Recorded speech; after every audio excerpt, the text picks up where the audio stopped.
Everyone, welcome back to Gutentea. I am Ozan. I'm so glad you're here today. Today we are stepping into the second episode of our series, The Economics of I Do. Episode 1 opened the door. Episode 2 walks you right into the room you have been avoiding, the room where your emotional labor and your financial reality finally meet. This is what we are calling the midlife reckoning.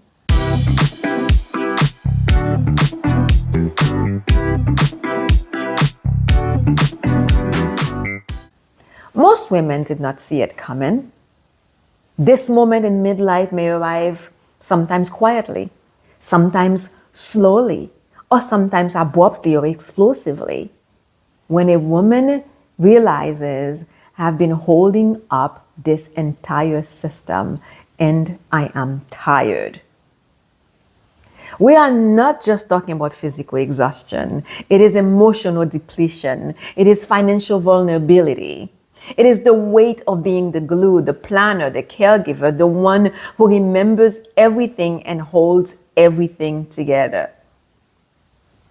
The hard truth is that when the emotional contract and the financial contract collide in midlife, the gap between what you give and what you receive, what you carry and what is being acknowledged, the life you build and the life you actually want, finally becomes apparent.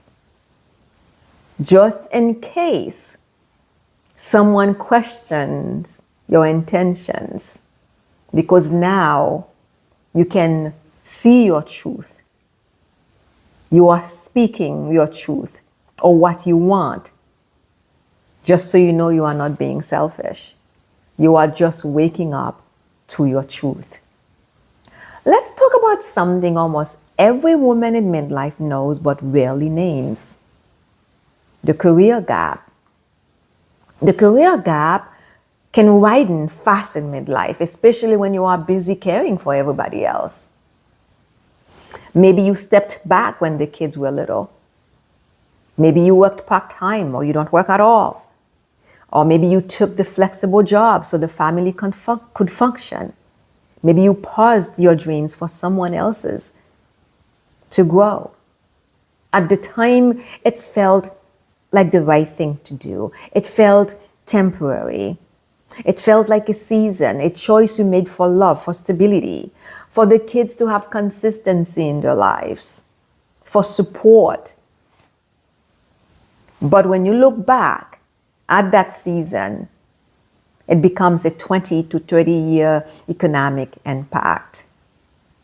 When you look back at your retirement account, your earning potential, your resume, your confidence, they are not where they used to be, and they are not what they're supposed to be. They cannot compete with the current time. And you realize you did not just lose time, you lose momentum, you lose income, and you lose options. Meanwhile, often without bad intentions, your partner gained stability, promotions, growth without interruption. This is the financial impact you have absorbed for your family with love and sacrifice. Your time, your energy, and your sleep are hard labor. It's what society calls it natural and expect you to give it away for free. You have done it, and some of you are still doing it. You compromised your career, your body, your sanity, your financial security, and your emotional stamina. And now you're asking yourself, now what? The truth is, you can still move to fix the financial impact, even if you continue to care for children who still need you. For whatever reason, disability, an illness of some sort, or caring for aging parents would depend on you. Do you know that most men thrive while women feel depleted in midlife? In midlife, men often prosper. They may attain career stability, professional respect, personal freedom, and so forth. For women, it's often a season of depletion, not because women are weaker, but because women have been carrying more emotionally, mentally, physically for decades. We've been everything for those around us, carrying the load that no one sees or no one appreciates, the load we get no recognition for, the load that society has viewed as normal. And now your body is saying enough, your spirit is saying enough, your finances are saying enough because there is none. Some may see our reactions as a breakdown, but it is not a breakdown, it is a breakthrough. Let's talk about something rising quietly but rapidly. Great divorce, which is divorce after 50. It has doubled in the past 20 years. I have a confession to make. I was clueless about this issue. I used to think or say, when I hear someone in the 50s, 60s, 70s getting divorced, I would say, why give up now? You've gone through the worst. The worst is over. The children are gone. You are in retirement. Why leave now? Why, when you should be rejoicing and enjoying your life? There are many like you out there who miss the struggle that women face in midlife. The disadvantages, the constant struggle, the heavy load they carry emotionally, mentally, and physically. The broken body and spirit. Were you clueless as well about the disadvantages that women carry in midlife? Do you know that women's standard of living drops 27% after divorce, while men often increase? Women who spent years caregiving have fewer assets, fewer savings, and fewer options. This is fact, not fear. But here is the empowering part. You don't have to divorce to reclaim your power. You just have to stop abandoning yourself. Great divorce does not happen overnight.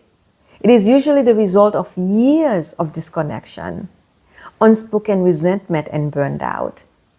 The good news is that midlife can also be a powerful turning point when women often have more self-awareness, emotional intelligence, and clarity at this stage more than ever before. When those strengths are used intentionally, they can benefit and protect the partnership in many ways. We can rebuild a sense of ourselves in midlife without drifting apart by naming what is changing with our partner and our loved ones. What are you noticing? Are you noticing the internal shift, the lack of energy, the changes in needs? Write them down and speak them out clearly without blame or shame. You may say to your partner, I'm noticing some changes in my life and I want to share them with you. Name the things you have outgrown and the things that are now emerging. Notice where you feel resentment, loneliness, or longing. Clarify what you want more of in the relationship, not just what you want less of. You may also want to strengthen your own identity, because a strong sense of self often reduces pressure on the relationship. Share the things you are working on to make you feel more alive, such as new hobbies, friendships, and personal goals. Share the boundaries you are setting and let your partner witness your growth rather than hiding it. Midlife should not be a crisis, and it is not. It is clarity. It is the moment you finally see the truth of what you've been carried. It is the moment you decide what you will carry next. In episode 3, we are going to talk about what comes next. How to reclaim your power inside the marriage you have. How to rebalance the load. How to rebuild your earning potential. And how to protect yourself without blowing up your life.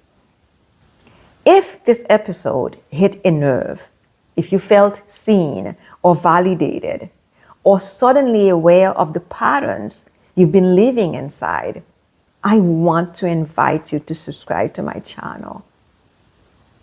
Please share your comments, your questions, and your stories with me. I would love to hear from you. In the meantime, may something here meet you where you are and walk with you for a while. And wherever you are, whatever you carry, may this space remind you that renewal is possible and that you are not walking alone. Until next time.